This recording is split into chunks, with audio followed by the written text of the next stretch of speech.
Good evening, ladies and gentlemen, and I'd like to go ahead and call the regular meeting of the Placerville Planning Commission, Tuesday, April 4, 2023, to order.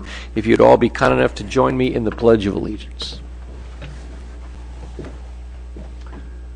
I pledge allegiance to the flag of the United States of America and to the republic for which it stands, one nation, under God, indivisible, with liberty and justice for all. Thank you very much. We have to pretend. If we could have the roll call, please. Good evening, Planning Commissioners. Commissioner Carter? Present. Vice Chair Friend? Here. Commissioner Keeney? Here. Commissioner Lepper is absent. Commissioner Smith? Here. We have a quorum, and I would like to first welcome Commissioner Smith to the Planning Commission. Thank you. And look forward to serving with you, sir. Thank you. So, next item, closed session report. I don't believe we have anything for closed session. No, we have none. Okay. Adoption of the agenda. I would entertain a motion to adopt the agenda. So moved. Okay, all in favor? Oh, second? Do we have a second? Good enough. I'll second it. Oh. All in favor? Aye. The agenda is adopted as presented. Item 5, consent calendar. Item on the consent calendar will be the approval of the minutes. All matters listed under the consent calendar considered routine and will be enacted by general consent. Any member of the commission have a question or issue with the minutes? I have a minor correction We'll go ahead and entertain the minor correction. on page 2. Under presentations, this regards outgoing Planning Commissioner John List. Yes. John List did not thank himself for service, so that I think is a typo. So it should read Commissioners Keeney, Lepper, Carter, and Friend. Recognized Commissioner List. Very minor change. I didn't have any other changes. I know we reworked a few things, but that was all I had. Right. Okay. Any members of the public have an issue with the minutes on the consent calendar? Chair will entertain a motion of approval with the minor correction. I'll move. Have a second? So moved. I mean, second, sorry. All right, all in favor? Aye. Aye. Any opposed? Commissioner Smith, you're voting on this item, I presume? Yes. Please make sure that you turn on your microphone. And Practice. And then indicate your A or nay. Yeah, Vice Chair Friend, if I may, if Commissioner Smith wishes to abstain Oh, because sure, he of wasn't course. at the meeting, he can certainly do so, and the minutes would still pass at a 3 vote. Yes, thank you for that reminder, because you weren't on the commission quite yet. My error. Thank you. All right, then I'm looking at the minutes. I'm going to go ahead and move to, no items are pulled from the consent calendar. We moved those by hand vote. Item number 7, items of interest to the public comment. This is an opportunity for members of the public to bring issues to the Planning Commission which are not on the agenda. Please be advised that the Commission cannot take any action and will probably not comment on the items that you bring before us. Your time will be limited to 3 minutes unless you are riveting and compelling. Does anyone in the audience like to wish to address? Good evening, sir. Good evening. Placerville. Thank you. Just a few items. I would like to see the Planning Commission make a request of council to update some ordinances and resolutions that have come before. I would really like demo permits of any structure on the historical resource inventory to have to come before Planning Commission for a review before they just pay $100 over the counter and knock the building down. That's, I think, how it reads right now. They can just tear it down. They would come before you. You would try to say, how can we salve, if it has to go, how can we salvage what we can? So that's my request for that. Repeal the Planning Commission Resolution 2019-01 of 4/16.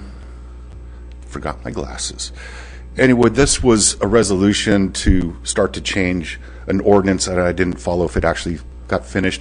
It exempted like the vinyl windows from the historical review. If the windows look close enough, then you permitted vinyl windows, that kind of thing. So I don't know if that it was just a resolution or if an actual ordinance got passed in language, but I do really think most vinyl windows are junk. They do not last. You would request to City Council to update City Code 10410 and make it clear that everything on the historical resource inventory list is under historical review. It's kind of vague right now. So you have 4 historical districts, and then you have a list of individual buildings that are on the historical list. And all those individual buildings, to me, need to be as protected as the ones in the historic districts. And I just think that clarification should be crystal clear. I would like to see another joint commission, city council meeting on historical best practices for restoration, renovation, etc. You did one many years ago. I thought it was great. I think it's probably time with new members to revisit that. And then a request for the bylaws to come back now that you have new members, and you can, I have some ideas. It's kind of nitpicking stuff, but anyway, I'd like to see those. Thank you. Thank you for your contribution. Anyone else in the audience have any items they would like to bring before the commission? Seeing none, I'll close that portion. We'll move on to item 7. Pardon me. Thank you for the correction. Item 8, jet lag.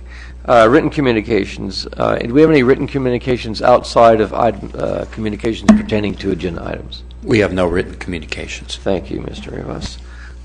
We have no presentations and educational workshop sessions, item 9. Then that'll move us to item 10, environmental assessments and public hearings. Item 10.1 will be site plan review 97-04-R. This is dealing with the Episcopal Church deck replacement in the historic district review, single-family residential. Consideration to remove and replace the existing deck with new framing is needed, new railing and new siding, and 2, find that the project is categorically exempt from the California Environmental Quality Act. And then, Kristen, I believe you have the staff report? I do indeed. Thank you. Site plan review 97-04R is a request from the applicant to replace an existing deck located on the northern side of Our Savior Episcopal Church, located within the Cedar Ravine Historical District. The project also includes installation of new metal railings, new siding between the deck and structure below, and a new waterproof decking system as described and shown in the applicant's submittal package included as attachment 1 of the staff report. The existing deck is not watertight, and the roof of the structure beneath the deck has had water infiltration. At this time, there is no major water damage within the portion of the structure located below the deck.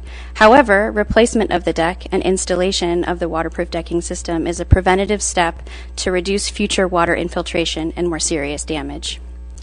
For some background, Our Savior Episcopal Church was listed on the National Register of Historic Places in 1977 and is one of the oldest churches still standing in El Dorado County that has been in continuous use since its construction. The existing deck was added to the building in early 2000 to allow an accessible pathway into the building. The city has reviewed this request and has determined that it is categorically exempt from environmental review pursuant to California Environmental Quality Act, CEQA, Guideline Section 15302, replacement or reconstruction, in that the proposed project would replace an existing structure that will have the same purpose and not increase capacity. The proposed project is consistent with the purpose, intent, and criteria of Zoning Ordinance Section 10-4-9, Site Plan Review, and Section 10-4-10, Historical Buildings in the City. Further, the project is consistent with Goal C of the general plan community design element in that the visual qualities of the proposed exterior alterations are compatible with the visual attributes of the neighboring structures within Cedar Ravine Historic District. Overall, the project would result in negligible changes to the existing visual appearance of the structure, as seen from Coloma Street, and would leave historic elements of the church untouched. Of note, staff recommends addition of a condition of approval to require screening for the currently unscreened HVAC unit. Additionally, staff prepared a memorandum for this request that was distributed prior to the meeting. The memorandum summarizes staff's recommendation to pull forward the conditions of approval from the prior Planning Commission approvals, Site Plan Review 97-04 and CUP Conditional Use Permit 97-03 to be combined with the recommended conditions of approval for SPR 97-04R. Staff recommends that Planning Commission adopt the staff report as part of the public record, adopt the findings in support of SPR 97-04R, and conditionally approve the project based on the findings included in the staff report and subject to the recommended conditions of approval. This concludes staff's report on SPR 97-04R. Thank you very much for that report. And before I open it up to commissioners, I just want to say that I think we can all acknowledge this church is just a signature building here in the city of Placerville. It really is just a real asset for us. So with that, do commissioners have any questions of staff? Commissioner Keeney. I have one comment at this time on page 9 of the staff report, and you said in your report, condition number 2, add screening of the unit, the HVAC unit, but in attachment 1, it's not listed. So I just wanted to, I'll be bringing that forward, and we can just discuss what kind of screening that would be. So I just wanted to make sure that I wasn't missing something. No, you're not missing anything. Unfortunately, it must have been a save error. Okay. I just wanted, like I said, I read through it a couple times and was not able to make that connection. My other concern is the memorandum that you gave us today, dated April 4th, regarding SPR 97-04-R and the conditional use permit. And in this, you've brought forward other conditions of approval back from that prior site plan review. You provided me a copy of the staff report from 1997, and I read through it, and the project described in there is limited to adding a second story to the building to the south of the historical building. And again, I might have, this kind of came in late this afternoon to me. I didn't see in there where they discussed the ramp that we're looking at tonight. And in fact, there was language in there from one of the, I think it was, one of the planning commissioners, when they adopted their findings, they said that this adding the second story, the project didn't impact the historical church. So I just want to make sure that I didn't read that too quickly. I'm very confused that because I'm not seeing the nexus between what we're reviewing with this ramp and this memo from today. I'll go ahead and speak to that issue. So our apologies. It's been staff's attempt to carry forward any previous conditions from a site plan review that precedes the one that's before you. So we neglected to do that. So you don't, you would have the opportunity to modify any of those conditions if they're relevant to the ramp or deck, is what it's been characterized at. That's before you. So we just wanted to carry those forward. So it doesn't, sorry about the complication and the confusion.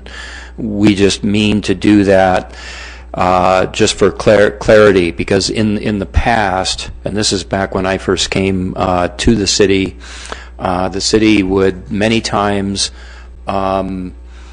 just add a new site plan review on top of an old one. And there were cases where we had maybe 3 or 4 different site plan reviews, each with their own set of conditions. And so we had discussed internally that it would be better to show a site plan review as an R for revision, so then we go R1 and R2 and R3 and so on, so that both the staff and the commission and the public would know that there's been a number of site plan reviews that have taken place on any particular structure or building in the city. So for this case, we just wanted to make sure that we're carrying that new process for clarity. So we wanted to bring those conditions forward, not to add confusion, but just to be consistent with how we've been processing these. And then the second part of your question was in regards to the actual accessibility ramp. It did appear to staff as well. We researched the building permit and researched the prior language in the site plan review, and it was for the addition of the classrooms, the addition to the building. And there was nothing that we could find that really spoke to the accessibility ramp, other than it was a condition of approval that they do that, and they did that immediately after building the addition to the church. And so we did find building permits for the ramp, so it was legally permitted and installed, but unfortunately, for whatever reason, it was not brought forward to the commission at that time as part of the site plan review. Staff feels that it should have. For whatever reason, it wasn't. But here we are now. We get a chance at a second bite of the apple, if you will. Thank you. Before I go to other commissioners, I just want to be clear on this, Pierre. With regards to the memorandum that we just got, this is or is not applicable to the deck component that we're considering this evening. That is correct. It is not applicable It's not to the deck. applicable. Okay, so given that, are there any specific conditions beyond what we have in the staff report that would be applicable that we need? Or is staff simply going to make sure that they've already been met, right? Because the deck's been built, it's been permitted. So whatever they are, we just don't know what they are from back in 1997. Am I understanding?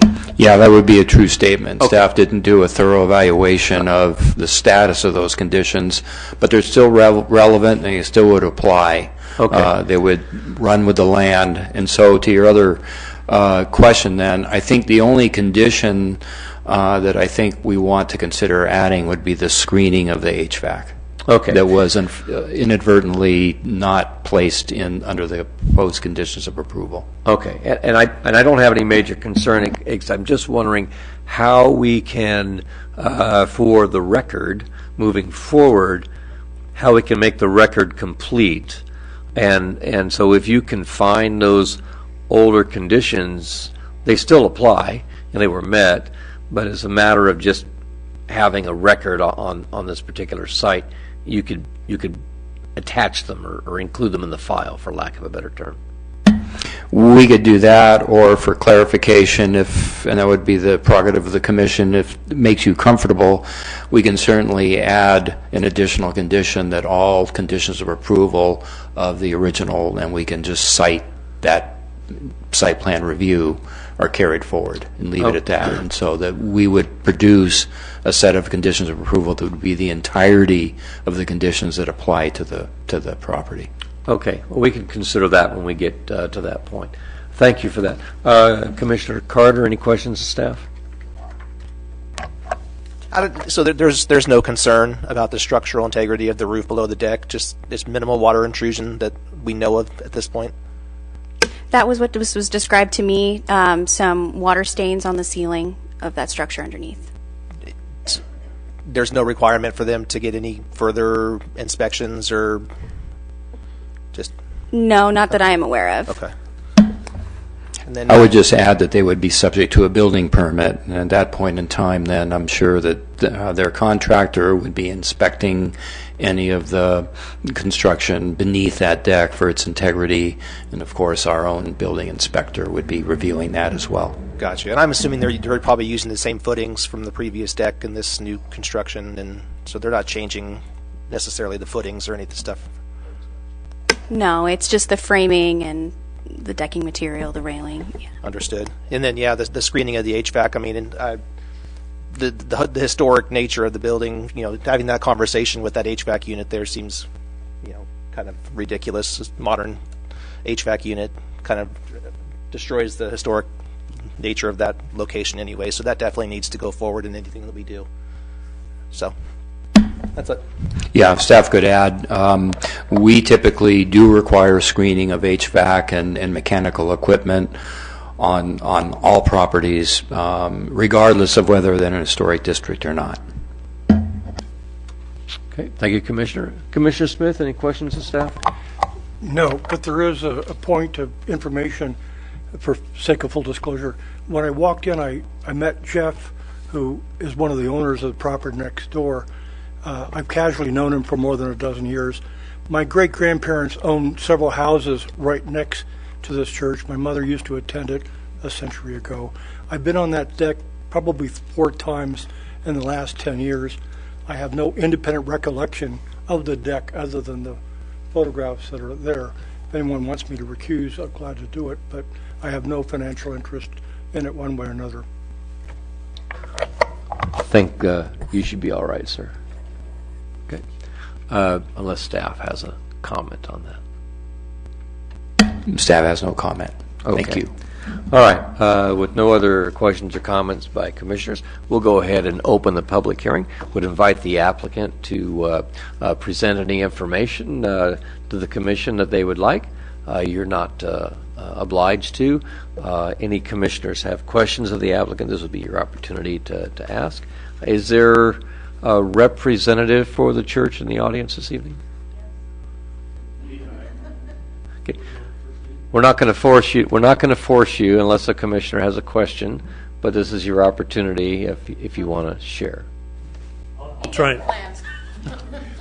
I'm the contractor for the project, Okay, great. and Your name, sir? Stephen Riley. I'm Hi. with TaylorMade Construction. Thank you.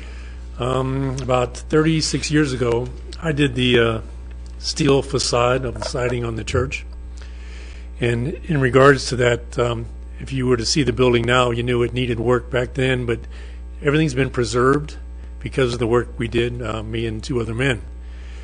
With the projects we're doing now, I think the reason I've been awarded the project with Lee and the parish is because of my experience with the church. We have consulted a local engineer that's worked with us on the structure that we're building on top of. He's given us the okay and told us what the framing members would support. So I believe everything is, taken care of there. The issue that I just was brought up about the screening of the HVAC, I know we can work with, as long as there's something of an example, or you can lead us towards what we need to do there. I'm also the part owner of American Eagle Roofing, which is doing the self-adhering modified bitumen roofing there, and we're going to proceed with them in accordance with the construction of the deck and flashing and putting everything in place for the roofing that's coming in afterwards. So I'm kind of overseeing everything that's going to protect the whole project. Okay, sounds great. Commissioner Keeney, you have a question? I do have a couple of questions to ask you. Yes. Mr. Riley? Yes. Thank you. First, I want to thank you for coming to the meeting and making yourself available to answer our questions that we have. Glad to. And also, I want to thank you for all the work that you've done and your concern about preserving this historical structure in our community. My first question is about the siding that's going to go under the new deck. In your description, it's described as being, instead of horizontal, vertical. Yes. I'm sure you have a really good reason. Maybe you want to share that with us. But my concern is, am I really going to see that? Our concern is the soundness, but really the aesthetics from the street side. So am I even going to see that? And is there a good reason to have it change direction from the siding on the rest of the building? We kind of designed it for better waterproofing. The interruption of the seams on the horizontal, you've got corner trim and things that have to come in that just a little bit better for a waterproofing standpoint. I thought that might be it. You will see, you will see part and of it will be painted. Yes, it'll be the finished same painted to color match as the probably body the color, of the. the body of the church itself. Fantastic. Next question is the screening of the HVAC, and also, I didn't really notice the vent or the steel chimney. I guess there's a kitchen. Yes. I did do a site visit, and it was kind of a sunny day, and that actually stood out. So I'm thinking maybe we should have that screened as well. Do you foresee any complications I don't think this has to be a complete wraparound screen. Again, we're trying to shield the view from the street. It's kind of up to the applicant. Other than that, is there any problem structurally with putting more weight on that flat roof? Not according to our engineer because of what he inspected.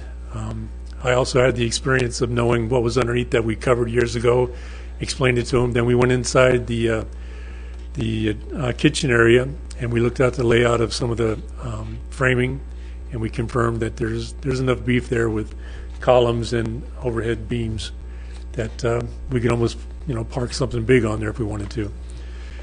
So to answer your question, I think any alterations or anything we add on top of the roof, it's going to be minimal weight-wise.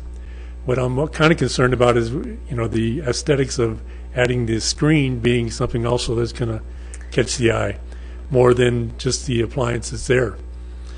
But any kind of the roof penetrations or roof jacks, they'll be painted color matched so they don't stand out as a bright galvanized metal or something like that.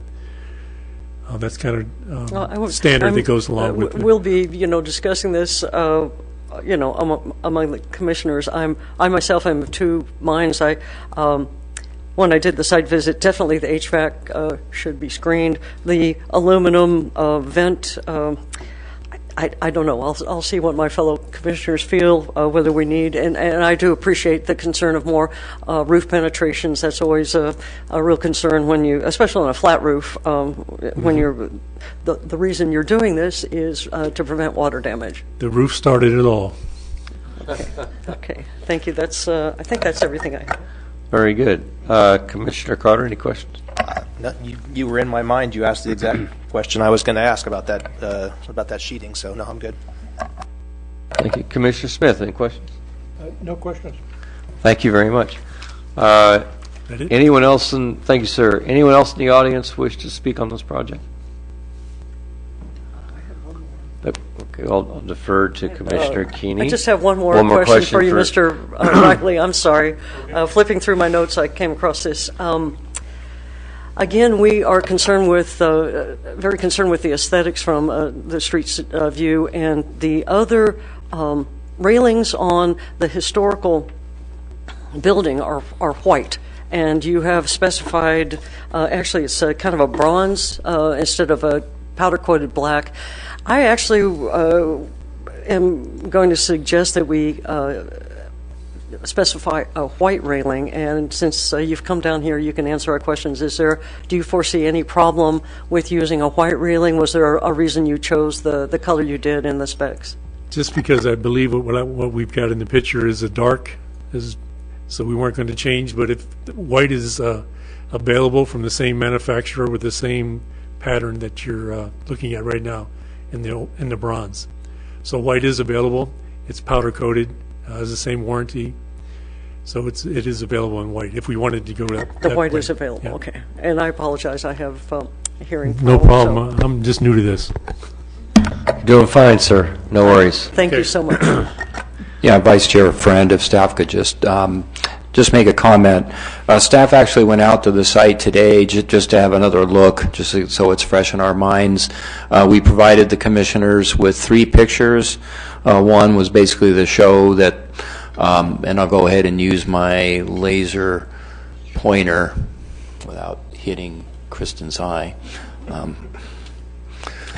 So this picture here, this is more or less what I call a landing. I don't really call it much. I mean, you could call it a deck, but it's actually part of the accessibility ramp to allow a wheelchair person or a person with disabilities to safely access the building. This painted area is where you could see where it definitely would allow a wheelchair to go around. And then I took this picture too, showing the ramp that goes to this spot, where I took the picture right about over in there is where this one was taken. This third picture, we took this picture because it shows that there are actually 3 different fencing elements within close proximity. Right. You have here that's would be parallel to the street or sidewalk. This is wood, and it's painted more or less kind of like a reddish kind of a wood color. This is metal tubing then that's black. And then down below here we have chain link fence. So I just want to make sure you're aware you have different types of railing, if you will, that follows along the ramp. Is that entire section being replaced, Pierre? I would defer that to the contractor to answer those questions. What we've considered to change is the portion of railing that's wood that's facing Coloma Street. The So this section would remain? yes, it would remain. So then if you did white, it wouldn't match. That's why I think we chose the black, is because the they're not the tube replacing railing this was going to remain. We're only proposing to replace this one facing. Because it connects further back where we're not contracted to do any work. So you're going to make it all metal? Take Yes. away the wood? Right, the section. wood's coming out, and that's where we're tying in the new fortress iron that's described in the job detail. Can the existing railing be painted white? Sure can. Yeah, it just has to be maybe treated, sandblasted, or sanded. So Prime. then theoretically, the new section is available in white, and they simply paint the rest of it in white, then it all matches where you're going with that. Okay, so, and I'm getting the sense you'd be amenable to that sort of a requirement.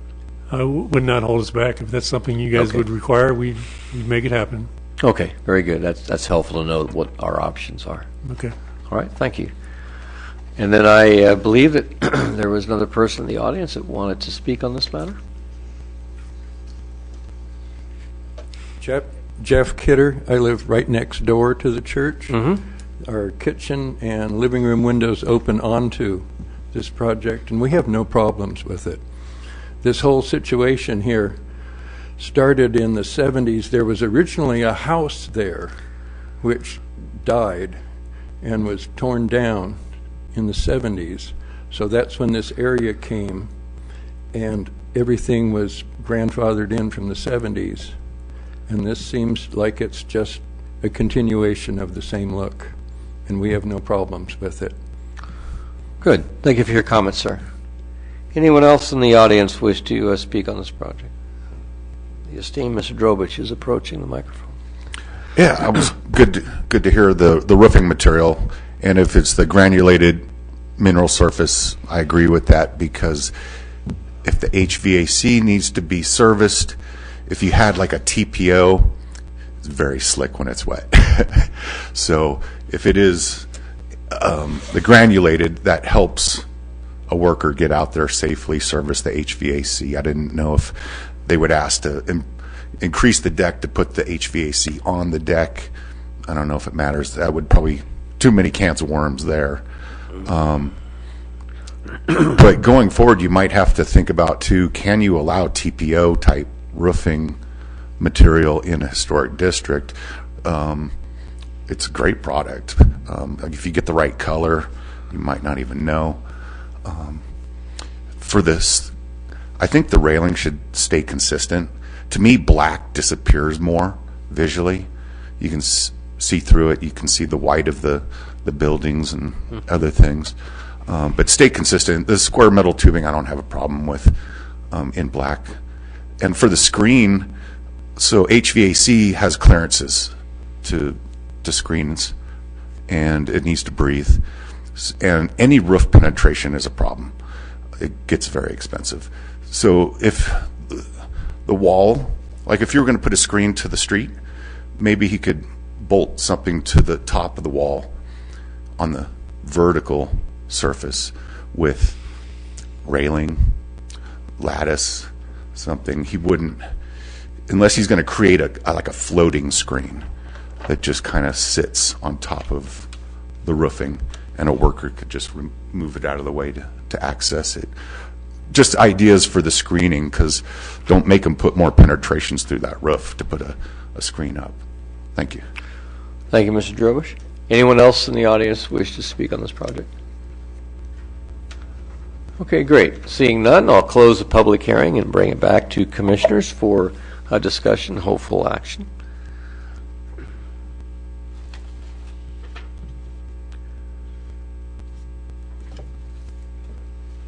I'll go ahead and start. I mean, the Since chair it- could, but I Oh, generally would like to yeah, defer. I I prefer to defer. I think I've made my comments on how I think the project can be improved. As we stated, actually, staff recommendation, I think about the screening of the HVAC unit. There's a lot of options here, and I don't think that needs to come back for our specific approval. I think that I would like to see screening done, but I think the approval could be done at the staff level with our concerns.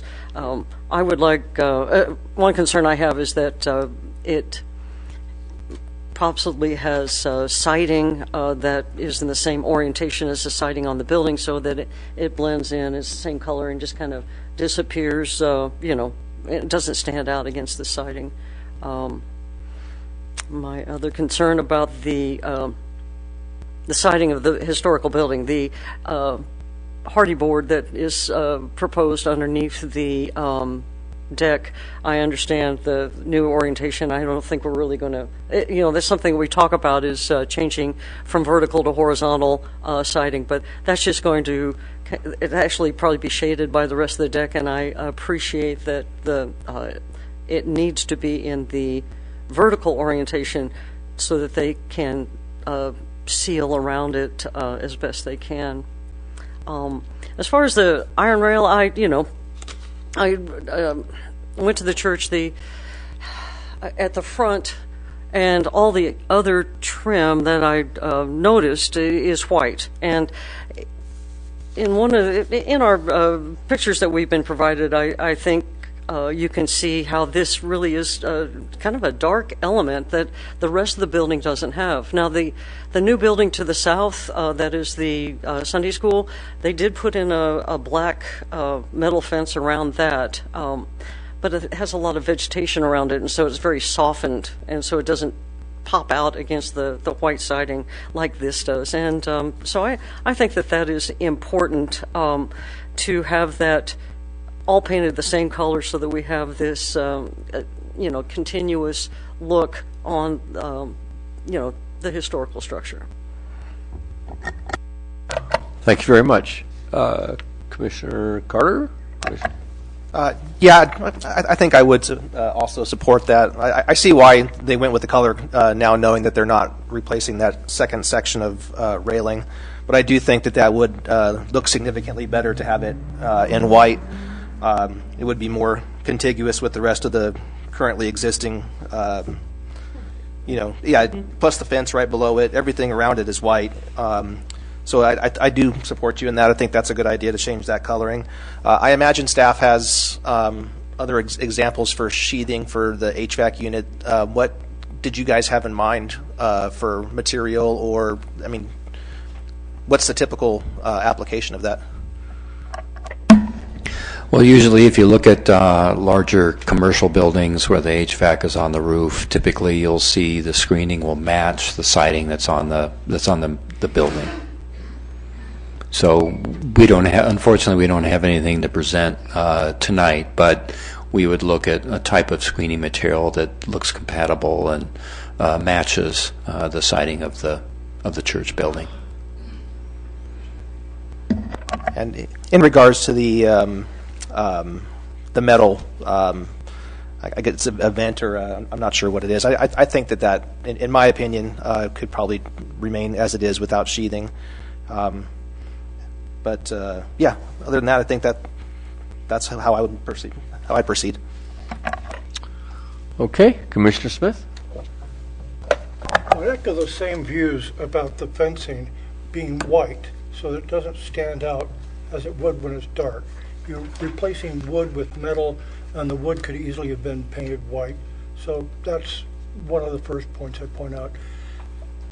As far as the covering for the heating and cooling unit, it's just difficult to visualize, and I'd have to leave it up to staff to come up with a method that would be consistent with the historic nature of the design of the building.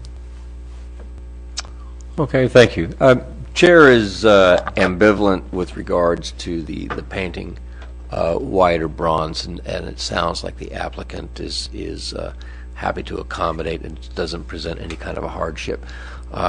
Not that I don't care, it's just I don't have a strong feeling either way. I'm in concurrence with my fellow commissioners regarding the vent, as well as allowing staff to administratively handle the screening for the HVAC. So I'm hearing that I think that we're in relative unison here, and Chair would be happy to entertain a motion.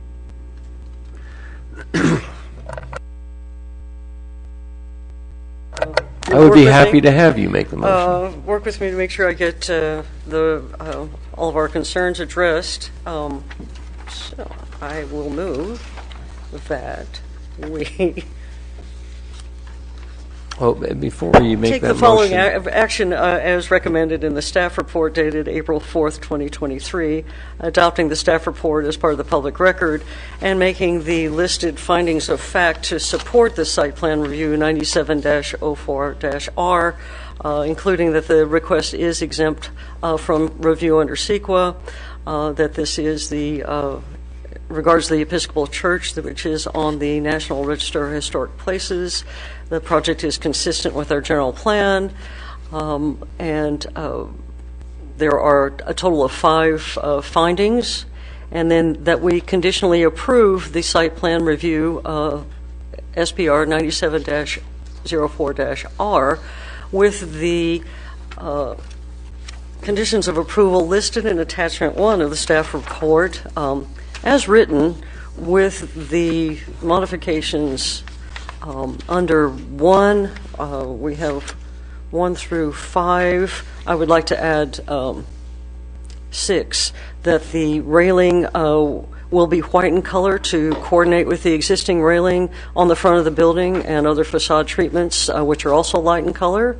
And then point 7, per staff recommendation on page 9 of the staff report, that the existing HVAC unit shall be screened from the street view with material which coordinates with the existing siding and requiring only staff level approval.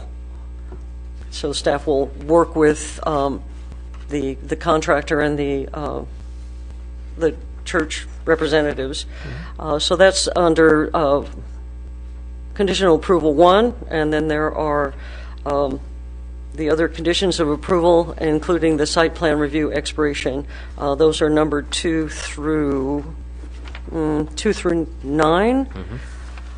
Oh, and number 10, that all prior conditions of approval from prior site plan reviews will be completed as conditioned, so that we capture the concern that we had with the memo we received today.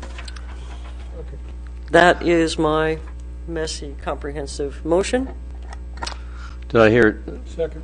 microphone, please? Second. Seconded by Commissioner Smith. And could I suggest a minor revision to the wording on the last condition 10, which would be those conditions remain applicable. I believe they've already all been met, so that they remain applicable, and staff will include them into the file. Do you accept that as a Thank friendly you. amendment? It makes it better. Modification. So all remaining conditions of approval shall be completed. Okay. No, I don't know about completed. They've already been completed. How about any remaining conditions of approval? Oh, Is that what we want to do? I think where I I'm think at they've all been is done. all prior conditions of approval remain applicable, and I believe they've all been completed. Okay. Is that right? Yeah, if staff could make a recommendation, since we're not really evaluating whether they've been completed or not, sometimes you have a situation where a condition may be met in one point in time and then later not be in compliance. So I think what we want to do, if staff can make a suggestion, I would just add that condition 10 that it basically states subject to all conditions of approval under site plan review 97-04 are included, and we will include them in there listed.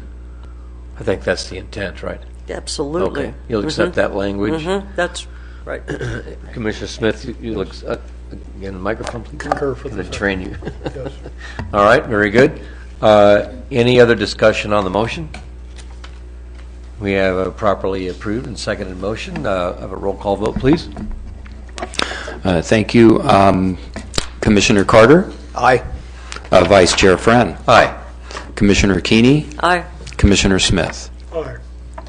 Thank you. The motion is approved. The request is approved. Just for the record, there is a 10-day appeal process should anyone feel the need to appeal. I doubt that's going to occur, but that's just a matter of course. Thank you for bringing this to us. And again, signature building here in the city of Placerville. Okay, great. And we'll move on then to... Vice Chair Friend, if you wouldn't mind, just a 5-minute recess. Absolutely, sir. Thank you. We'll take a 5-minute recess.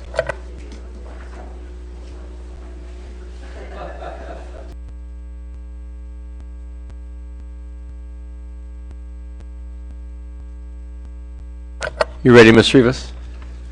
Yes, thank you. Absolutely. All right, then we'll move on then to item 10.2, Site Plan Review 17-04-R, Placerville Biergarten Outdoor Seating in a Commercial Zone. This is for adding a fenced outdoor seating area to the existing structure at 696 Main Street for proposed business Placerville Biergarten. And then to find that the project is categorically exempt from CEQA. And Ms. Hunter, you have the staff report. Yes. Site Plan Review 17-04R, originally noticed as Site Plan Review 23-04, is a request from the applicant to add a fenced 40-foot by 40-foot outdoor seating area to the exterior of the Samuel L. Turner Building located at 692, 694, and 696 Main Street. Fencing proposed for the seating area is 4 feet tall and wrought iron. The seating area would be an extension of Placerville Biergarten, a new business to open on the subject parcel on the ground floor of the structure, address 696 Main Street, and would be located to the west of the building in the portion of the existing parking lot. The project also includes the addition of landscaping, specifically trailing rosemary to adorn a new concrete retaining wall. Due to recent high precipitation weather events, the hillside to the west of the building has eroded, and the previous retaining wall, constructed of wood, has failed. To prevent future erosion, the property owner has obtained a permit to install a concrete retaining wall in its stead. The landscaping will drape down over the new retaining wall. Staff has included Figure 5 in the staff report and Attachment 4 in the appendices to provide locations within the city that landscaping has been used in a similar manner. It should be noted that the Samuel L. Turner residence is not located within any of the 4 historic districts within the city, is not listed in either the state or national register of historic places, but is included in the city's historic resource inventory as locally significant. The city has reviewed this request and has determined that it is categorically exempt from environmental review pursuant to California Environmental Quality Act, CEQA Guideline Section 15301, Existing Facilities, in that the proposed project includes the repair, maintenance, and operation of an existing private structure and will have a negligible expansion of the allowed use. The project is consistent with the land use and community design sections of the general plan, as the project would enhance the commercial sector along Main Street between Cedar Ravine Road and Broadway, and would enrich an existing building and site through the addition of an outdoor patio and landscaping.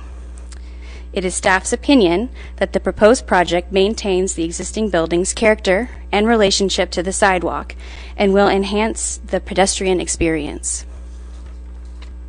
Further, the project is consistent with zoning ordinance section 10-4-4, parking and loading. Placerville Biergarten has an indoor maximum seating capacity of 24 patrons. The outdoor seating area would add 25 seats.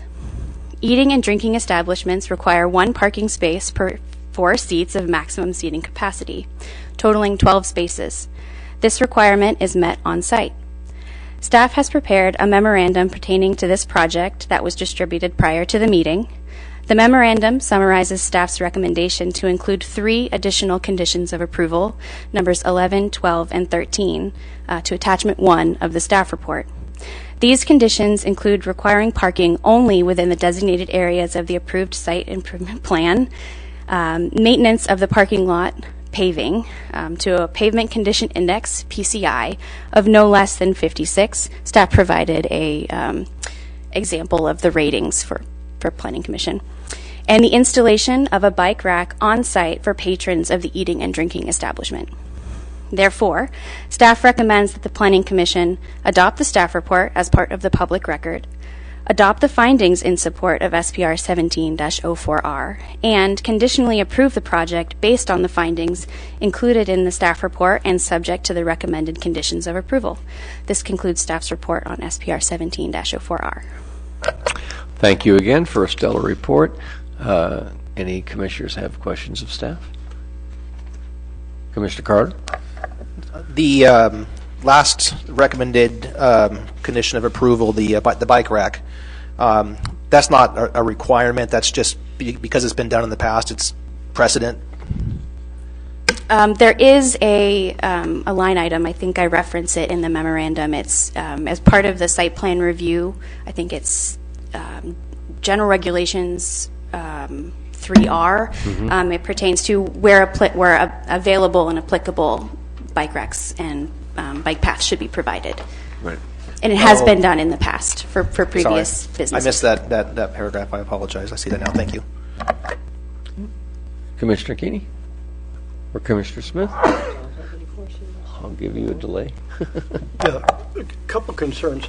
There are issues about safety that seem to crop up here because of its proximity to the road and fast-moving traffic. Similar concerns were expressed earlier when it came to the distillery further down the street across from the independent restaurant. Having a crosswalk there, things that kind, to be concerned about fast-moving traffic and the amount of parking you're going to have. But I guess my question is, from the standpoint of the review that's available, since this is deemed an historic building originally, and that's what puts it on the registry, how did they ever get away with this modification done some time ago where you have this facade of river rock down below, and it's just disjointed. It's the most disjointed configuration of buildings I've seen in town. What's our extent of our review for this? That's a very good question, Commissioner Smith. The staff did review or try and research exactly how that happened. Staff agrees that when you look at the early photograph of the building and then you look and see what was done to the facade, the faux river rock base that was added onto the building, the change in windows, that would be something that staff would recommend, denial had something like that been approved. But We received inquiries from other members of the public about that, and basically we said that this application does not allow us the ability to, let's just say, undo an approval that probably shouldn't have happened.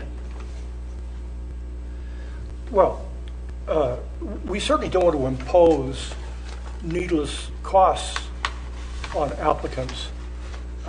It just seems like aesthetically, the roof line that's on the newest structure is in juxtaposition to what it was. It was coming out as a balcony, and you could have the siding up above is horizontal, and you could have the horizontal siding all the way down to the bottom. So it certainly for a beer garden would make it look much more open. So with the restrictions you're describing, we may be stuck, but it seems like it's something that would be to their advantage to work with without putting out a whole bunch of money. That's the kind of questions I'd have. I was on the commission when the windows were approved for what you see now, and one of the and I don't remember the brick facade. I don't recall it either. But I don't think that was part of the It wasn't. project that we there. approved. One of the things that we argued for replacing the windows, they went from, I think they were octagonal shaped, and Yeah. it really did not go with the rest of the structure and what they were proposing, what we see today. Rectangles. So the original windows were long gone by the time Right. we saw that. So anyway, but the facade, I think it was already there. obviously they've expanded that first floor, so the original building, it looks like it stopped. So at some point there was an expansion, but you make a good point about mixing all these different styles on, what was really a very simple, straightforward historical structure. All right. Any other questions of staff? Seeing none, we'll go ahead and open it up to the public. Is anyone an applicant? Do you have anything you'd like to add? The commissioners may have questions for you. This commissioner is very excited for this project, personally. Don't prejudice the My fault. There, go ahead, Mr. Springer, go ahead. Sure. My name's Terrence Springer, and I'm the owner of Placerville Biergarten. So Fantastic. I'm happy to answer any questions you guys may have. Okay. Go ahead, Mr. Carter. I'll start with a quick disclosure. Terrence used to be my realtor. Then he became my employer for a short term, about 15 years ago. Okay. And then a good friend after that, but we haven't really talked to each other in a couple years, so I don't feel like it's not going to affect my decision here on this, but just wanted to disclose that relationship. So I have a question, if it's all right. Sure. The issue that's before us is dealing with the outdoor seating.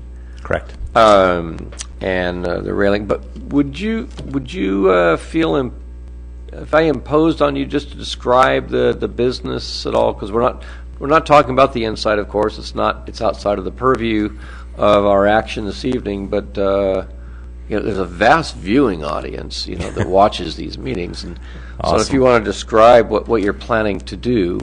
Sure. We're basically a restaurant and beer garden, so we do not have a full kitchen. We have a prep kitchen, so Okay. we have pre-made meals, and then we serve beer and wine only, so there's no hard alcohol. Right. And basically, it's more of a fun family environment. We have a pool table inside. We have a foosball table, and what we're trying to accomplish is having more exterior seating outside so people can bring their kids, walk in, and have a great time. Okay, That's great. basically what our business is about. Is this your only location, or do you have other locations? This is our only location. Okay. All right, great. Any other questions of the applicant? Mr. Carter has another question. Can you clarify for me the loading area? Concrete ramp provides the business access for loading, unloading supplies. Area will have a gated opening to permit access by delivery vehicles.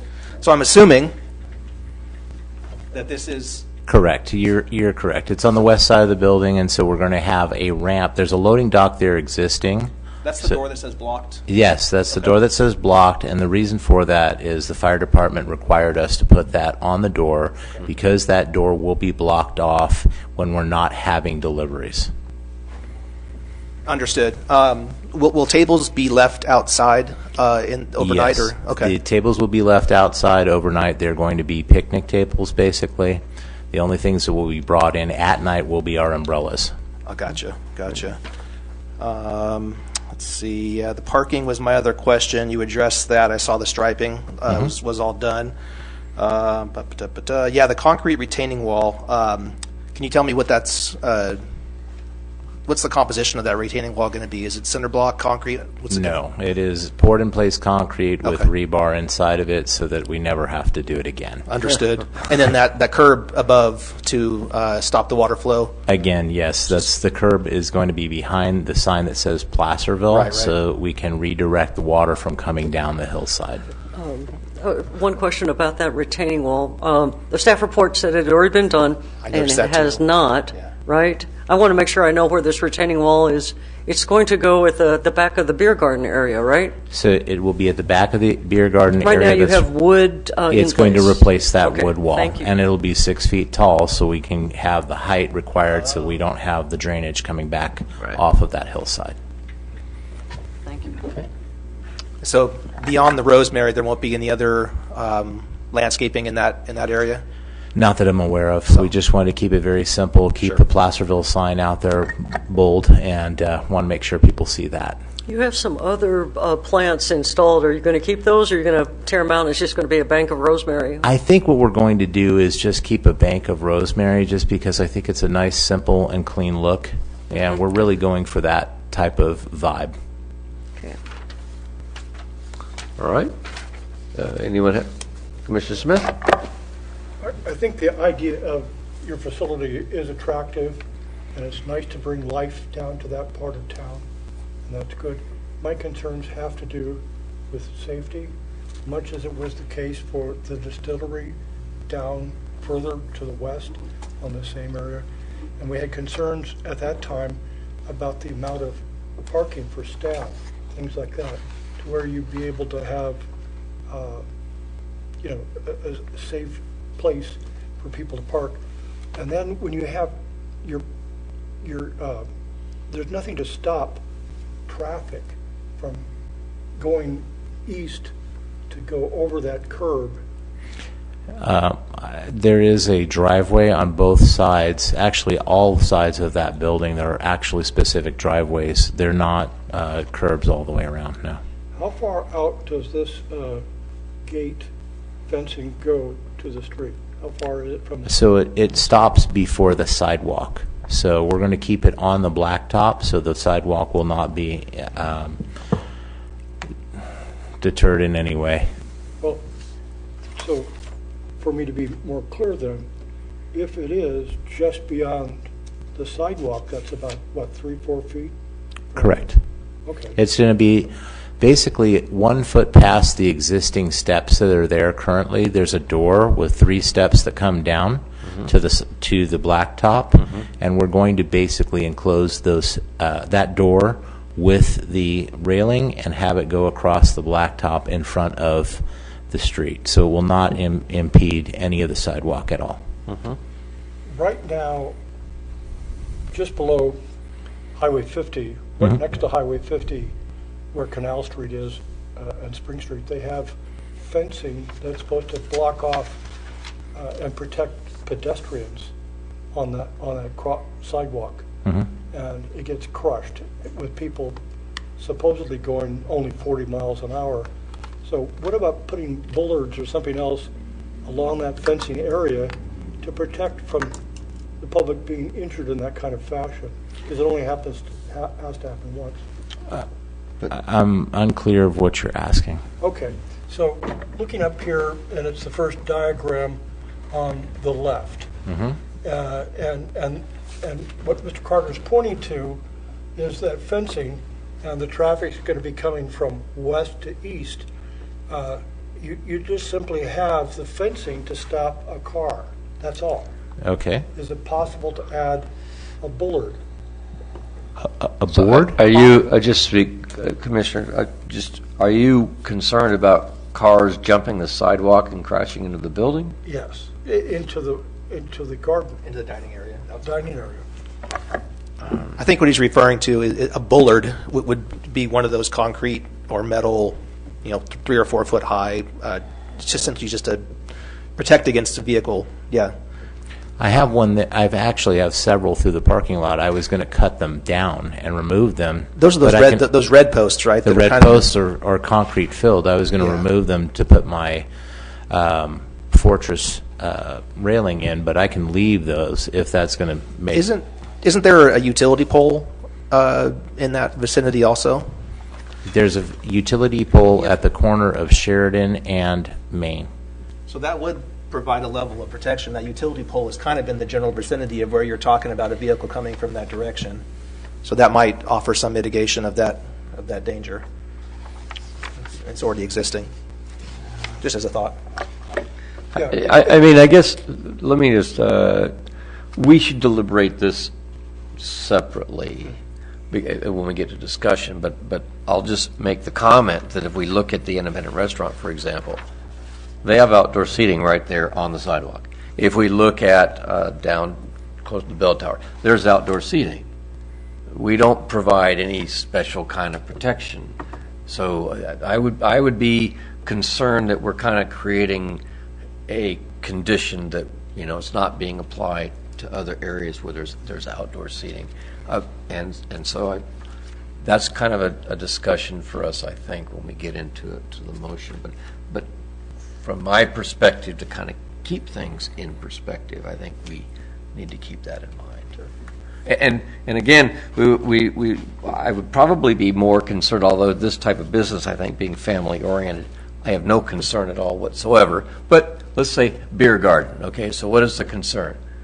People slinging their steins and somebody falls over the fence onto the sidewalk. I don't think that's going to happen. I don't really share the concern about a vehicle jumping the sidewalk. I can't recall any time that's even, not that it can't happen. Absolutely can. Don't misunderstand. But we already have outdoor seating, so let's leave it at that for now. If we can certainly deliberate that. I have a couple questions. But, yeah, I'm not going to cut you off, I promise. Okay. So, Commissioner Smith, any other I'll be questions? glad to wait. Okay, great. Don't forget to turn off your microphone. I just wanted to get some clarification on how your operation, how you plan to operate this beer garden.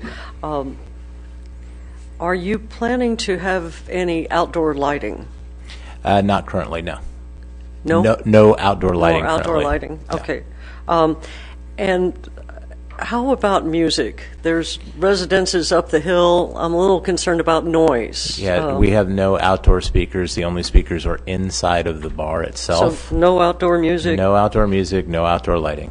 Okay, and your plan shows 10 tables that each hold 4, so 40 people could be out there. So you're just going to control the numbers at the front door so that you stay within what the fire marshal has allowed. Correct, because one person can take up an entire table by themselves, and that eliminates the rest of the table. So we have to have enough tables to accommodate guests, but we will not surpass the number of 49, period. Mm-hmm. Okay. So Great. And my last concern is the parking. I walked by, I saw that you had striped, and I look at the plans that were provided, and I look at that and I go, okay, they've got it covered. And I went to the site and I actually drove my car onto the pavement, and it's a little tight. So I think I'm sure you carefully measured this out. Tell us a little bit more about the numbers. I want some assurance that we have good circulation. You've got parking a little bit of parking next to the beer garden, and most of the parking on the other side of the building. correct. So I'm just looking for, convince me that it's going to work. Sure, no problem. So we took our measurements. They're 9 feet across by 18 feet deep, which is the required space. Well, space requirements are 9 by 18. And then what we did was, on the handicap space, we actually oversized it for what was required. We made it 20 by 20.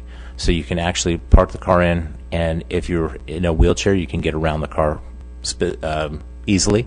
And that space will actually be concrete and be level to the door that's coming in. I haven't cut that part of the blacktop out. I have to cut the blacktop out and then put the concrete in to make it level.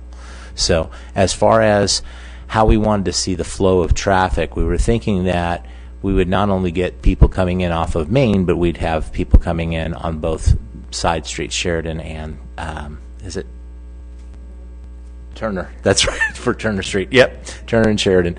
So we were figuring that we'd have people coming in all those different directions. So we try to leave enough space that people could get in and out. I put my truck in there. I have a full-size truck. I put it in the space, and yes, it is a little tight. However, that was the requirements that we were following. So. Okay, I think you understand my concerns about that. And as other commissioners have already said, I'm enthusiastic about this project, and any recommendations that I add to what we have, if the other commissioners, go for it. It's not to constrain your business. I want your business to succeed. This building has been underutilized for years. We've had different venues, different people tried to make a go of it. I think you have something fresh, and so I want you to, I want us to work with you so that you have a thriving business that's, a benefit to our community. So that's where I'm coming from, and hopefully I think, we all will see eye to eye. One last thing, I noticed that it's a mixed-use building. Do you intend to keep your residential tenants upstairs? Yes. Okay. I won't keep you on your feet anymore. I don't have any other questions then. Any other questions of the applicant by commissioners? Commissioner Carter? Yeah, I do have one more I just thought of. That front door, it's going to be inside the seating area, so is that just going to be used as an in and out for the seating area, and then you're adding another entrance? So there is an entrance on the east side of the building. That will be the main entrance where the handicap parking space is. Gotcha. So people will enter in flat, and they can go out to the... So that'll be ADA Correct. Okay. That's ADA compliant. I was wondering about that. Yep. Cool. So that part's taken care of, and then when we have our deliveries, we'll have a gate that swings open that we can get into the loading dock and ramp that are going in there. Gotcha. Thank you. Mm-hmm. Any other questions of the applicant? Thank you. I'll invite any members of the public that wish to comment on this project. Chair recognizes Mr. Drobish. Hello again. I'm super excited about this. I'm going to be there, definitely, with y'all. And good thing Mr. Liss is gone, because he voted against every single drinking establishment ever before him. But anyway, so love the Biergarten idea. I love the Placerville sign. I don't have a problem with the black fencing. But when he brought up the height of the concrete wall at 6 feet, I need to know how tall the black fence is going to be. Because if it's going to be the 5-footer, it starts to look like a prison. If it's like a 4-foot, I don't know if ABC law requires a certain height, but just get a clarification on the height of the fence, please. And definitely say, no, I don't, unless you can explain why a 6-foot, if that's from grade up, 6-foot concrete wall, that bank only needs like a 3-foot wall at the most. If you can stop the water up above, which is pretty easy to do, you're not going to have a problem. And there's no way that any plant is going to cascade down over a 6-foot wall and cover it. And the city code does not allow raw concrete walls for graffiti reasons. And you can't put plants in the pavement in front of the wall. But I had ideas if the wall was going to be kind of short just to do its job, you could anchor bolts in it, and you could rebolt the lumber planks that he has now right back onto it for the look. You can do better looking stone. I don't like that fake river rock. Face it with brick. But I just think putting a gigantic concrete wall there is just going to defeat any good looks that you could put on this place. So if they could explain the height of that.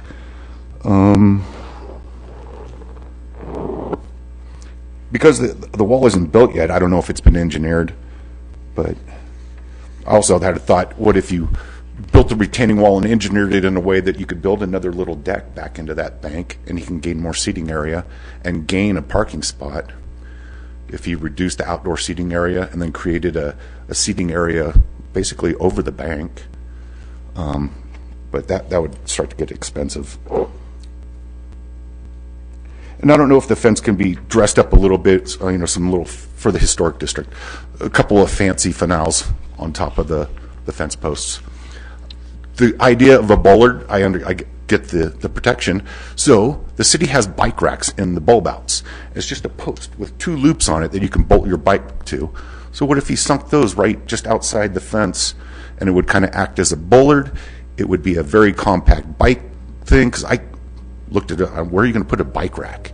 I mean, maybe allow them to both lock the bikes to the fence. That would work. But if you put a bollard type bike rack right in front of the fence, it would serve 2 purposes: bike rack and a little more protection from the car. And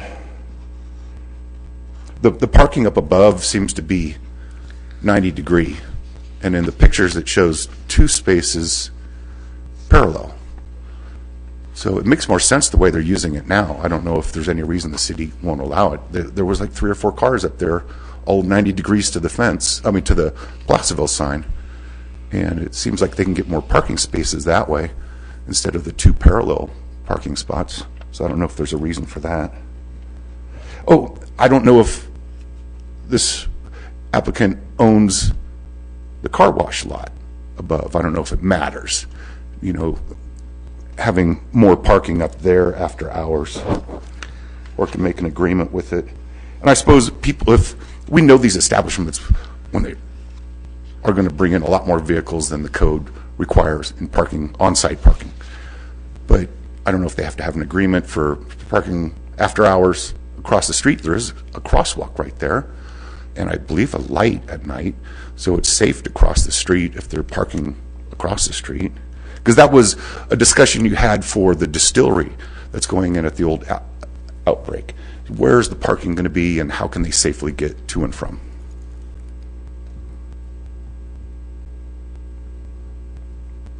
I think that's it. So yeah, just please clarify the height of the fence and the retaining wall. And I love the idea. I'm going to be there. Thank you. Anyone else in the audience wishing to speak on this matter? Seeing none and no one, I'll close the public hearing and bring it back to commission for discussion and possible action. Applicant come back and discuss If you have any questions, you talk about, we can bring the applicant back. No, I think there are some additional questions right now, and Oh, okay. do we have additional questions? I Well, Mr. have Springer, one I'll just ask one right off the bat. The retaining wall, you said 6 feet, but it's actually not described in the staff report, and I don't know if it's it's not part of your project. So, that's a good point. 6 feet of just concrete, unadorned. It's one thing to have cascading rosemary for several feet, but not for 6 feet. So that would require some engineering, and it's not yet built. So tell us more about the retaining wall. Oh, sorry. Again, boy, I'm really failing on this stuff. No worries. Sorry. So I have a permit in with the city that has been allowed to move forward. And it's basically 6 feet is closest to the existing structure, and that will part of the wall will be hidden by a wooden fence that will cover my dock area. So you're not going to be able to see the dock. You won't be able to see the retaining wall in that section. There will be a wood fence there, and then the 6 feet wall will taper off as it goes down towards Sheridan. It's not going to be 6 feet the entire way. It's going to taper off and sort of follow the lines that are already there. I don't need it 6 feet at the end where Sheridan is. I need it 6 feet closest to the building itself. Right. So it tapers, yes. That But makes sense. I have to say it's 6 feet because that's the maximum height. Maximum, correct. And then as far as the wrought iron fence, it is 4 feet all the way around. Perfect.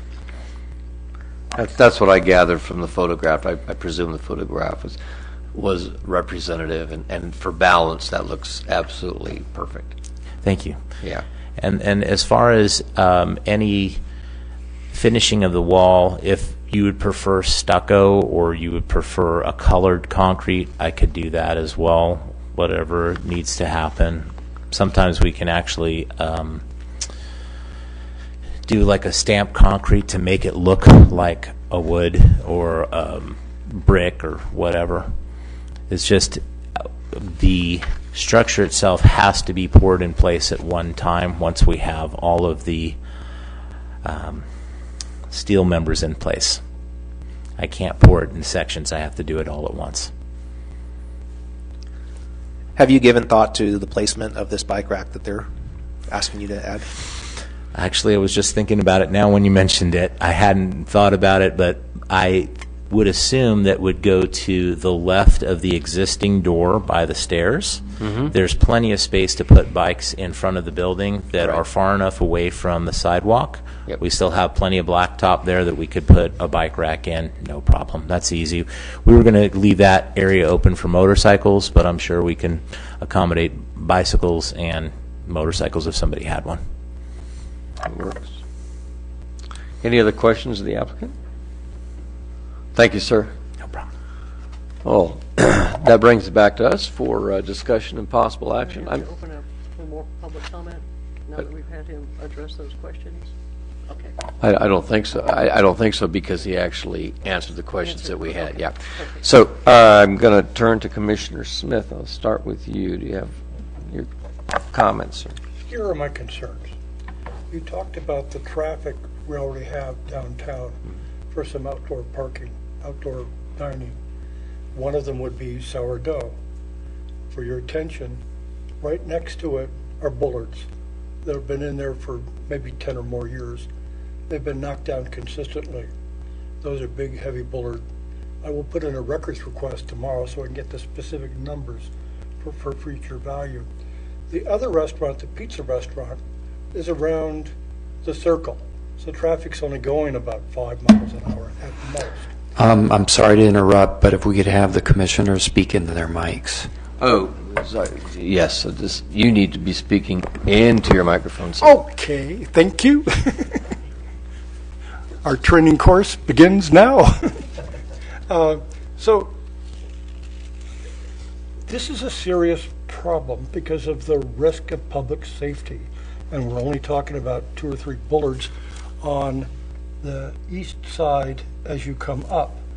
As you look up above, the larger illustration we have shows a power pole, but again, it's on the east side after somebody's already plowed through diners. I'd direct your attention not just to what I described earlier, which is that fence that was designed, that metal fence designed to protect pedestrians walking between Canal and Spring Street on Highway 50 that's been demolished a number of times. But I direct your attention to Sacramento Hill. All the fencing up that hill has been smashed. Right now at the Marsh House, for those that may not be familiar, the Marsh House was one of the oldest in town, built in the 1770s, the Victorian farmhouse, and just below it is a power pole. And the folks there told me that a drunk driver came through and severed that power pole and kept going. Up at the very end, Judge Palmer's place was at the very top of that 15-mile-per-hour sign, you know, the one that everybody ignores. And he put up a cement barricade to prevent people from going into his living room. So I asked the current owners, how often has that happened? And they laughed. And it's people going down the hill. So it does happen, and if you want to know how often it happens, just look at Sacramento Hill. Every single one of those fences has been demolished, including Billy Gillette's, which is at the very top to the right. So we're just being concerned about public safety. All of us, by consensus, agree this is exciting. We want to see life in this area. We want to see more sales tax. Great. I'm just concerned about this additional safety element. Where would the, so you're concerned the bollards, perhaps one on the far east and then another one on the west, and then we've got the power pole that is at the corner of the property. Do you think that's sufficient? You're absolutely right. The biggest concern is on the east side where traffic is coming that way, and it's right next to it. It's only 3 feet away from wiping out 20 or 30 people. Thank you. Any other comments? All right. Don't forget to hit your mic. Other comments? Would the, like the applicant said, leaving because there are those concrete filled metal poles currently on the property, would that suffice, or do you? I haven't seen them. I don't know how they're anchored, so yeah, it's hard to judge, isn't it? and they're not. They're only about 2 or 3 inches in diameter. I don't know if that's enough to mitigate that. Yeah. It's not. So 2 or 3 inches is not the size of the bullards we have downtown. again, I'm going to pull up the example of the independent restaurant, which is right down the street, same street. Okay, people are sitting at the sidewalk, outdoor dining. We aren't requiring anything for them, and while the scenario you're describing certainly could happen, okay, I'm not comfortable elevating this risk to such a status that it's going to require the applicant to put in protective measures we aren't requiring for anyone else.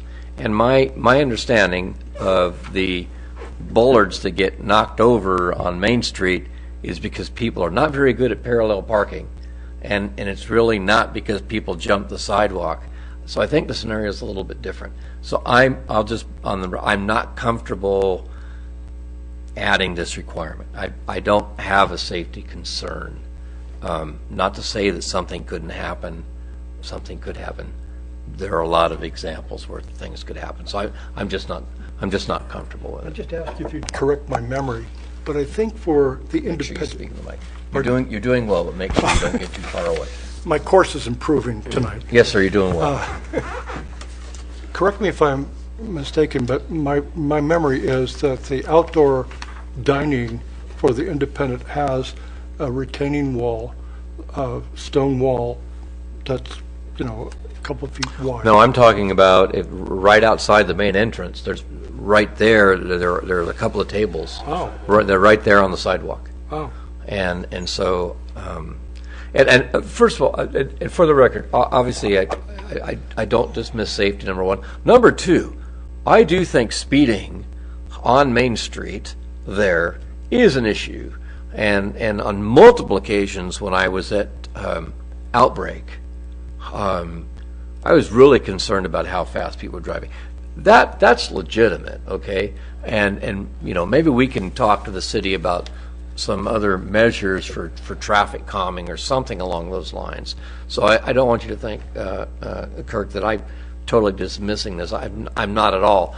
I'm just saying, look, we have other businesses that actually have less protection because the independent doesn't even have a railing to stop anybody. So I'm just not comfortable making that requirement.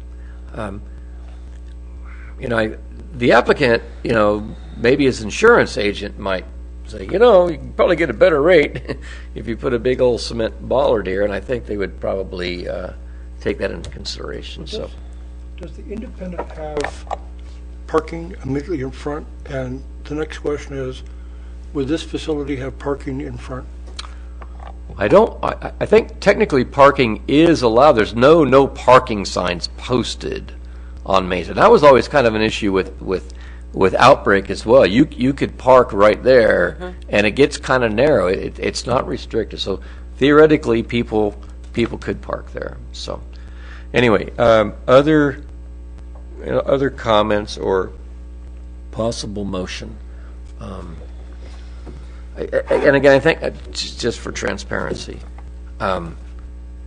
if a motion is made and it's approved, I mean, motion and second that would include this requirement, I'm not going to vote against the project because of that requirement. I would just hope that the commissioners would not, my fellow commissioners, would not make that as a requirement, and that's not to diminish the safety concern. So that's where I'm at. I had a couple of things I wanted to bring to your attention. Since this is a conditional use permit that goes with the land, we noted that this business is adjacent to residential area, and our project proponent said that he does not intend to have any outdoor music, and I appreciate that, and I'm glad that, again, we're on the same page about not causing a disturbance to the neighbors. I, however, would want to make this clear, since the permit goes with the land. Mr. Springer sells, someone else comes in, I would want them to know, to recognize that they are still in a residential area. One thing I would like us to add under the findings on page 8 is that just a statement that this project parcel is adjacent to areas that are zoned for residential uses. I don't want to prohibit, or we could prohibit music completely. That's something we have for our sidewalk dining ordinance. But I want to make sure that we're on the record that we recognize that there is the potential to become a nuisance with noise, and I'm looking for ways for us to prevent that from happening. That is, we're talking about bollards, and I actually come down on where you are, Mr. Friend. We're planning for the worst case scenario. I'm not really sure that it's warranted in this case. It's a city street, not a state highway like Highway 49, and you can't prevent everything. And so I do think that is a bit of a burden at this time. However, I am concerned. It's a beer garden, and I want this to. I want any subsequent owner to recognize that they need to respect the neighbors. So well, let me if I could just maybe help on that, because it's a beer garden, so forget the music. You could just have a lot of loud conversation, right? So what applies? Our nuisance ordinances apply. We already have ordinances that sound levels after 10 p.m. or if people are just too loud in a residential area. The ordinance, I think, already exists to mitigate that. So I don't think we need to add anything separate. And I would certainly I would change my position about voting against it. If we're going to talk about prohibiting music, and I don't think that you're planning to do that. But technically, until 10 o'clock in the evening, even if I'm at my own house, I might be playing my stereo right till 10 o'clock in the evening. That's how it is. But you get to 10 o'clock, residential. I think those rules apply. I know Pierre has turned on his microphone, so I don't know if you want to add anything to that. Sure, quickly. Thank you, Vice Chair. From staff's perspective, we would recommend not making a list of those things that are expressly prohibited unless you really feel we have an issue that's probably going to be an issue. Currently under the code, you cannot have outdoor music without a special temporary use permit or some other, event that he may have, and then, of course, we would evaluate the music for that time, but we're looking at something that would be episodic under a permit.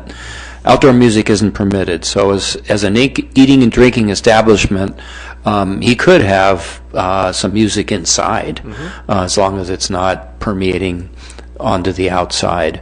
I think we saw a lot of music. A lot of our restaurants were having outdoors during the pandemic, and that was just I have to admit, the city was sort of being a little lax on allowing a lot of things to occur just to keep our restaurants alive during that period because of the clampdowns.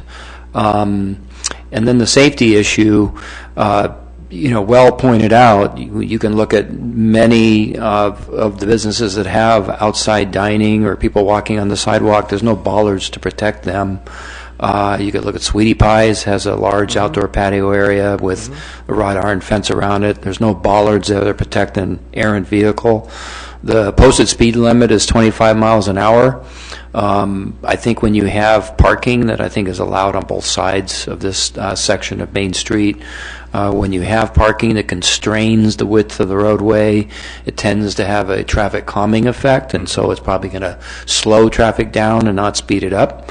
So where you typically see the cars running, over the 25 miles an hour is because there's very little cars on either side, and so they think they have a more open road feel, and then the speed increases. But other than that, I think you're correct. We don't place bollards on a lot of these outdoor areas that a car could pop a curb. I mean, if somebody's going really erratic driver, they're going to crash into any of the buildings that are right there, right up against the sidewalk as well. So anyways, I just want to point out those things. Thank you. And as chair, I do want to express my appreciation for the concerns of commissioners for safety and for fitting in and not imposing on the community. So those are notable. I think we do a good job trying to mitigate those.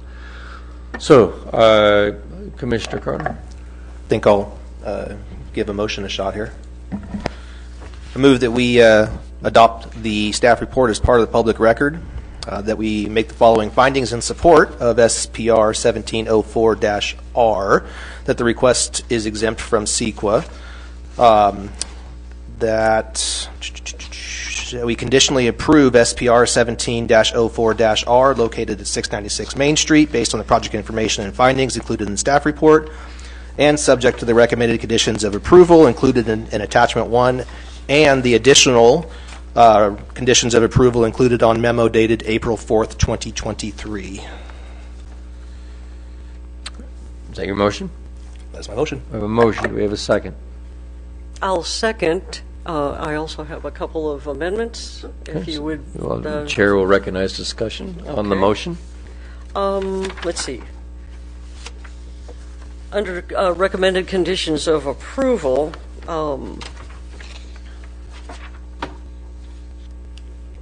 I would like to address actually a couple things. Maybe I'll just make this. Yeah. Anyway, add this conditions of approval.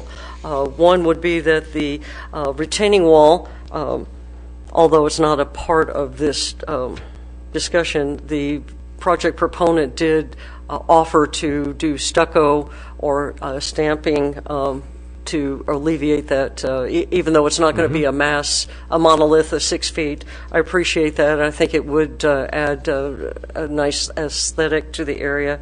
Actually, I'll leave that condition open. Stucco finish for the retaining wall to have a stucco finish or stamped concrete of your choosing. Just to alleviate that, because I now am relieved. I understand that where the rosemary is to soften that, it will be able to do its job, but I think it would look better to, and as you know, our development guidelines say we're not to have a monolith like that, so I think that's a good improvement. So if I could hold you right there, Sure. just for clarification on the motion. So where we got to get the language in there. What condition are we talking? So let's make this. Or is this a new condition? A new condition. Let's just add it to the end. We have 10. Yeah, so we'll make this condition 11 for the Okay. retaining wall. And so it will have decorative treatment. Decorative treatment. Decorative treatment of the The applicant's choice. Of the applicant's choice. Okay, great, good. Next one. And the other, so the number 12 would be, this caught my eye too. Mr. Drobish mentioned the upper parking lot spots. Those are to be for the residents. And so I think we should be very clear about this, again, to avoid conflict. Right. And is that under your ownership? Okay, and I noticed that you have no parking here, and then there's, two. But I would like that, to be, have designated signage indicating that those are for resident parking only. And can we have the applicant come back and speak to that, or? I would be happy for him to work administratively with staff. We had another project not that long ago where it was a similar requirement where we required signage, parking for resident or this for property. Staff? Are you thinking about the distillery? No, No, something else. it was Okay. something else. In any event, it might have been for a bed and breakfast that actually went south. But in any event, I think the intent here is for signage clearly delineating those spaces are reserved for the inhabitants of the building. And so I'm comfortable allowing the applicant to work with staff to get to the correct verbiage. If I get a nod from Pierre that will be okay. Yeah, staff would add that we fully support that. That's most appropriate. 2 parking spaces are required for the residential unit. And to make that clear. So that good for you? Okay. Fantastic. My last thing, I think, is then on page 2 of the attachment 1.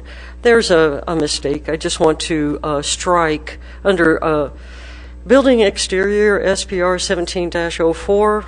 And we had an email exchange about this.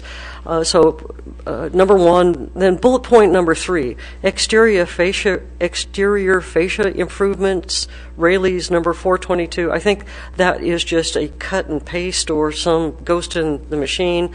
But I want to strike that third bullet point so that we're clear about what we're not talking about these exterior fascia improvements, and that concludes my amendments. As the maker of the motion, accept the amendments? Yeah, I will amend my motion to include 2 additional conditions of approval, 1 decorative treatment on the retaining wall, and the second one, the addition of resident parking only signs to clearly delineate parking for residential areas. Great. We have a motion duly made and amended. Any other discussion on the motion? Could we have a roll call vote, please? Commissioner Carter. Aye. Vice Chair Friend. Aye. Commissioner Keeney. Aye. Commissioner Smith. Good. Microphone. Aye. Great. Project is approved. There is, of course, a 10-day appeal process as might happen, and look forward to your opening maybe before Oktoberfest. I don't think you'll make the Mai Fest, right? It's a little bit too soon, but my Lederhosen are ready to go. Thank you very much. Okay. Auf Wiedersehen. Yes, precisely. Okay. That brings us then to make sure I'm looking. Yeah, I got to make sure I'm looking at my agenda and not my minutes. Agenda item number 11, continued items. We have no continued items. Then new business, item 12.1, election of officers. That item will have to be postponed because we need all 5 members of the commission present. So that'll be just postponed until we have meet that condition. Yes, and staff would just add that on our next agenda, we will also add review of the bylaws. Yes, great. It's brought up by the speaker earlier today. Okay, then matters from commissioners and staff, item 13. 13.1, staff reports. Staff has no additional reports to make at this time unless the commission has any specific questions that we could answer for you. We do have a meeting on the 18th. Yes. We do. Okay. We do have a meeting on the 18th. All right, and then 13.2, Planning Commission matters. Any commissioners have issues to bring to staff? I would just bring up that Mr. Drobich did provide us with, I think, actually a comprehensive list.